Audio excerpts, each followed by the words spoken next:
It's time to talk about my most anticipated movies for the year 2024. There's so many different and interesting movies coming out this year. Not all of them can make my list, but remember, this is my list, not necessarily your list, but I still want to hear about your list in the comments. I'm excited to see what you guys are looking forward to. I know there's movies like Mufasa and Mean Girls. None of those movies are able to crack my top 10, even though I am looking forward to them. But without further ado, let's actually get to what is cracking that top 10. Wait a minute! Okay, so I gotta be honest, Paddington in Peru caught my attention immediately. I've only seen the first Paddington and I'm really looking forward to watching the second one. I know I should get on that and I will get on it immediately. But I saw Paddington in a time where it already had a bunch of hype and I was just really curious about it, and lo and to the behold, it lived up to the hype and then some. It's just a pure joy-filled movie that just makes you feel good when you're watching it. As he's dealing with his marmalade antics, you're just watching this bear live his life and be at peace. And I want to see this guy at peace. And now that he's going back to Peru, you got me. I'm already in. I cannot wait to see this movie.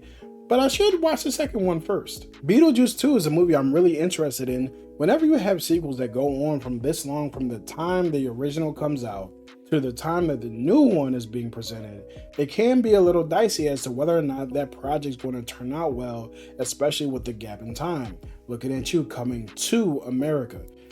Oh my God, that was terrible. But with Tim Burton come back, and you have Michael Keaton, as well as a newcomer in Jenna Ortega to this franchise, which is, I guess, a franchise now, or maybe it was before, because I remember there being a Beetlejuice cartoon. And I'm sure that there's been other comic books and different stuff like that, so does that count as a franchise? Who knows? But with Beetlejuice 2 coming out, I'm super excited for it. I can't even elaborate on the story because the trailer hasn't even come out yet, but it has all the ingredients of something that should be dope. So yeah, Beetlejuice 2 makes it to my list, even kind of blindly. The old Ghostbusters crew returns in Ghostbusters Frozen Empire, and now they're teaming up with the kids from Ghostbusters Afterlife as well as Paul Rudd to take on this new threat who's icing over New York City. You see in the trailer that the beach, everybody's chilling on the beach. I think that's maybe Coney Island. And then the whole thing freezes over and the ghost seems to be feeding off of people's fear and freezes them to death. Godzilla and Kong are back on their kaiju adventures again, this time in the new empire, where they're going up against another kaiju who's trying to take over the world. That's really all you need to know. That's all I need to know. Seeing in the trailer with Godzilla with his pink highlights on, I'm curious about what that's about. Maybe it's a different type of radiation that he's dealing with. And then you also have Kong with his scale axe as well as his power glove. Can't wait to see that. So this movie should be big, giant, popcorn fun that could be really dumb. And I'm cool with the dumbness as long as it doesn't get too dumb. You know, like Fast and the Furious 9 dumb.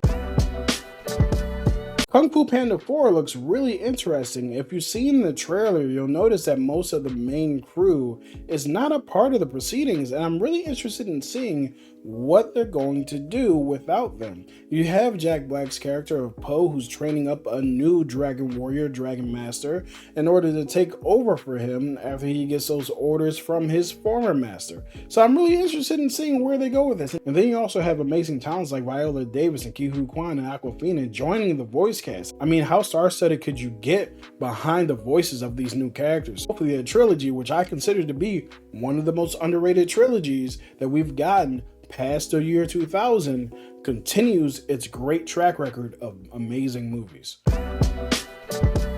The Joker Folie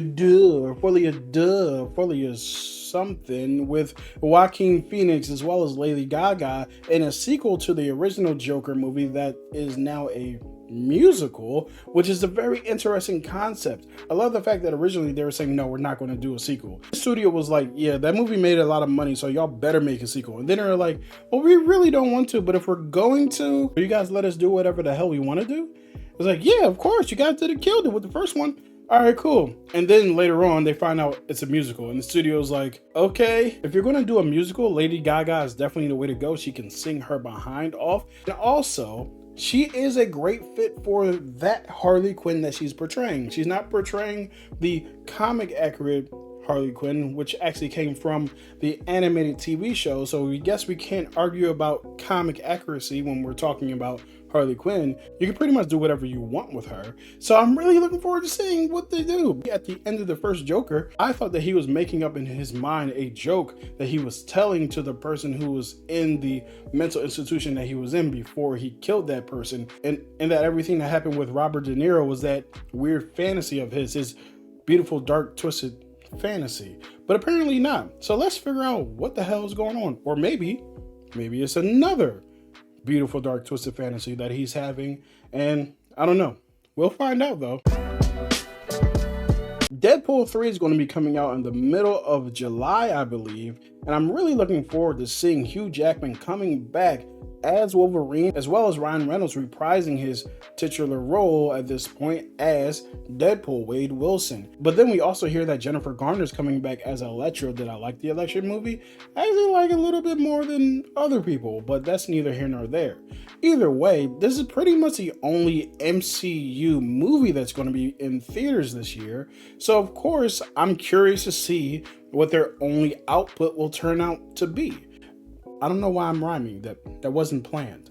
Believe me when I tell you, it wasn't planned. Interested in finding out like who the villain is. I hear rumors about the TVA and pretty much a very big multiversal trip. So let's see what it is. Maybe they'll fold Wolverine into the MCU immediately, or maybe this is a one-off and they'll recast Hugh Jackman later on down the line.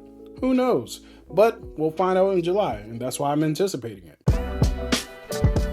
Love Lies Bleeding is an A24 movie that's coming out about a woman named Lou who runs a gym, and she falls in love with a bodybuilder named Jackie.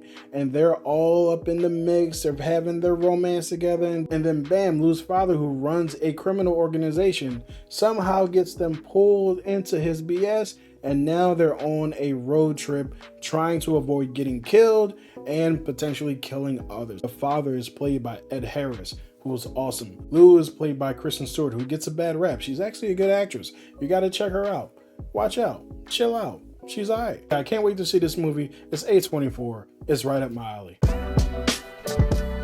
A Quiet Place Day One is not a movie I expect to be on a lot of people's lists, but it's something I'm really looking forward to because I really loved the first two A Quiet Place movies. Those movies had me in suspense from the start to the finish. It's one of the first times I was ever in a movie theater and it was just silent in there. The atmosphere of the movie affected the atmosphere of the theater experience, and it was crazy because even like rustling the bag, trying to open your candies, your chocolate covered raisins, if you will, your popcorn. I felt bad making noise because I didn't want the monster to come through the screen and get me. Why would it get me? I'm just trying to enjoy a nice movie, if you will. It stars with Peter Nyong'o, who you can never go wrong with, in this prequel to the events that were happening with John Krasinski and Emily Blunt's characters. Mickey 17 is a movie by Bong Joon-ho, the same director of Parasite as well as Snowpiercer. Yes, the one with Chris Evans. And now he has a new movie starring Robert Pattinson, Toni Collette, and Mark Ruffalo about an expendable, disposable employee who's being sent out to Niflheim, which is an ice world. I know this all sounds like a lot. It seems like he's a clone, and when one of them dies, another one's replaced with most of their memories. And just off the strength of Bong Joon-ho, who created Parasite, which is one of the best movies I've ever seen, and Snowpiercer, which is a great movie in its own right, I'm already sold on this movie. The trailer doesn't really tell us a lot. It's literally just Robert Pattinson spinning around, or the camera spinning around Robert Pattinson and him just opening his eyes. But who knows? This movie could be fantastic just because of the people involved. The Bob Marley One Love movie is one I've been looking forward to since seeing the trailer from June of 2023. This movie looks incredible. It stars Kingsley Ben-Adir as Bob Marley, as well as Lashana Lynch as Rita Marley, his wife. I'm really looking forward to the concert scenes. They look amazing, as well as just seeing all the drama that unfolded around his life. I mean, even in the trailer, you'll see that his house gets shot up, his wife, his family's getting put in danger, and all he's trying to do is just sing and start a revolution in his own country through his own voice. I'm really looking forward to seeing how the story is told because I'm not super familiar with his story outside of just listening to his music. So this should be an education for me, and I'm sure around that time, his streams are going to go through the roof. So his family's getting part of that money. And also, speaking of his family, I know that his children are directly involved in the formation of this movie. So it could be pretty accurate, but as we know, sometimes family put their own biases into things. Dune Part 2 is a movie I was so upset got pushed back due to the actor strike, but I'm glad that the actors got their money. Get your money, man, because they deserved it. That's first and foremost. With Dune Part 2 coming out, and I'm so glad that they moved it up by like 2 weeks, I'm excited to see the end of this story. The first movie I really enjoyed. I've never read the books, but the first movie I really enjoyed. And even when it did end, it did feel like, hey, this story's not supposed to be ending right here. So it kind of did leave me wanting and left my appetite wet, as they say in the culinary sphere. What did they say that is? Pretty sure it's the culinary sphere. But either way, I'm excited to see Timothée Chalamet and Zendaya, as well as Batista, Florence Pugh, and all these actors who are in this movie who have lent their talents to this project. Then we have the sandworms. The sandworms are cool as hell. I don't know, like, it's like the Sarlacc pit on land, right? They swimming around. They're like, yo, you make enough noise, I'm gonna come get you, I'm gonna swallow you whole. So I'm looking forward to it. You had the one scene in the trailer where you had 3 different sandworms and people were standing on top of them. You better watch out for the sandies. The sandies will get you. The sandworms swallow you whole. So yeah, I'm looking forward to it. Can't wait to see it. Kingdom of the Planet of the Apes is my #1 most anticipated movie of the year. It's set a few hundred years after the Caesar trilogy, and now I'm really interested in seeing how mankind and ape kind have transformed or transferred their positions in the animal kingdom. In the trailer, you see humans kind of being almost like slaves or animals to the apes, and you see the apes kind of exploring the world around them, riding horseback, carrying eagles on their arms. You also see that even though this is a few hundred years later, it's not like the skyscrapers have been rebuilt or that the animals have just taken over the human way of life.